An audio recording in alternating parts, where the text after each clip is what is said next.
Hello everybody, Laura here. So today I am going to be working on a tag, and this is just a tag that I had cut. I have some of the manila file folders, and I just cut some tags. I didn't have a template or anything, so they're kind of wonky and off center, but that's okay. They still work for me. So I decided I wanted to get some color on the background, so I'm going to use the Distress Oxides. And I just really love using this technique. It's so simple. I really love how the colors come out just about every time. It's always different, but at the same time they're so beautiful. I love the colors. And with the Distress Oxides, they have a bit of a pastel feel to them, like the chalky kind of feel, but they don't feel like chalk. So I just really love the Distress Oxide. So I'm going to take a couple of those. I believe I used fossilized amber, wilted violet, picked raspberry, peacock feathers, and I think I put some cracked pistachio in there.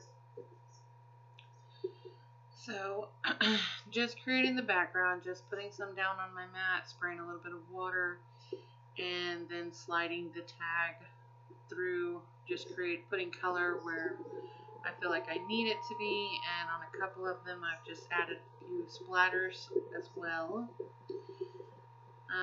So just getting some color on the background, and I'm creating this tag. I actually end up using this tag in the Dina Wakley Mixed Media Journal on one of the burlap pages.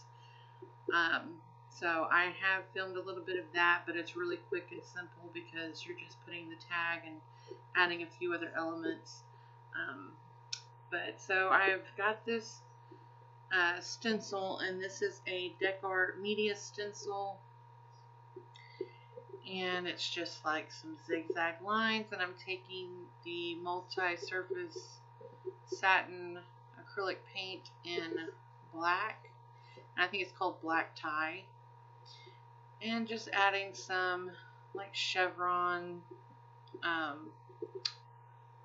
pattern on the tag, just in a few little places. Like I said in one of my last videos, I just really love how black, when you have a lot of colors in your background, adding black, I just love the way that looks, the contrast of the two. And I take the black paint and I go around the edges as well, just to box everything kind of in and make it one piece. And then I spilt some on the tag, but it'll be okay.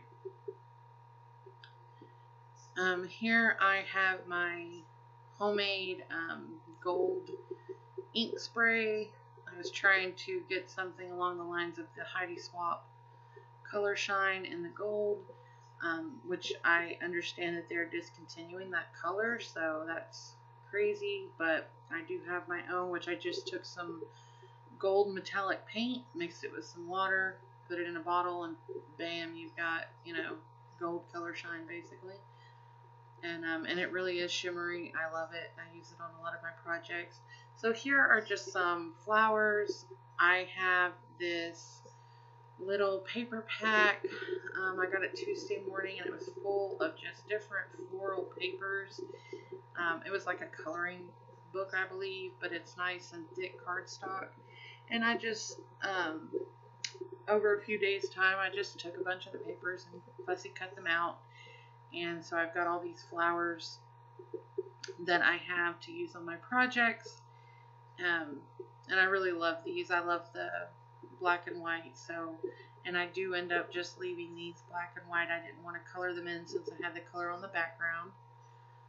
So I just get those stuck down.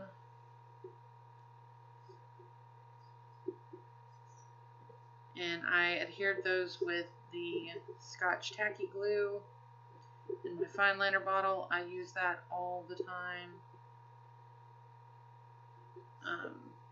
Here I'm going to take, this is some DecArt, it's a metallic writer in gold, and this is the first time that I'd used it, but it's a lot like, you know, puffy paint kind of. So I just wanted to put some on the project, and I just used it in the flowers as like the flower centers, and put a couple on the center flower, and then I just did some lines just to kind of add a little bit of texture to the project and just to use it. I hadn't used it before, so I wanted to see how it performed, and turned out I like it a lot, so I'll probably be trying to use that in more projects coming up. So I have this Heidi Swapp like mistable fabric. It's got like this scallop. It's kind of like, it feels like canvas kind of. And I've had that package sitting around for a long time too, so I wanted to use that, so I decided to color it using my homemade ink spray there. And it took the color well. For some reason I was thinking there was like a pattern or something on here, but there isn't. It's just, you can mist it basically and put it whatever color you'd like.